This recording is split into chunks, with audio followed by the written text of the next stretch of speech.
Daniel, hinarana si Kyla Estrada sa kaarawan nito. Nagkaroon kasi ng bonggang birthday celebration or salubong si Kyla kasama ang kanyang family at close friend kung saan nagpasiklab naman si Daniel Padilla na nagdala ng bulaklak at hinarana pa ito. Ayan siya nagdala ng bulaklak. Ay, siya Meron pala siyang yun.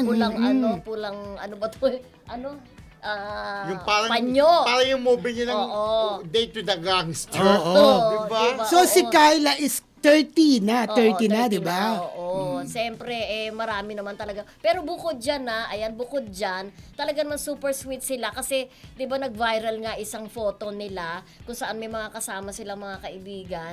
Nakaupo sila. At etong si Daniel ay nakadantay ang kamay sa hita ni Kyla. May Ibig bangga. sabihin, talagang hindi na rin sila nahihiya yung sa pagkaklingi nila sa isa't isa. Actually, kahit di naman sila umamin, di ba Oo. sabi nga, action speaks louder than words. Yun naman, sabi nga nila, parang dating kahit yan, di naman sila umamin. Siguro baka pagtagal-tagal aamin na rin niya. Pero sa ngayon, irespeto na lang natin kung ayaw pa nilang amin na taga magjowa na sila. di ba? Tama. Okay. Pero tayo alam na natin, di ba? Yes!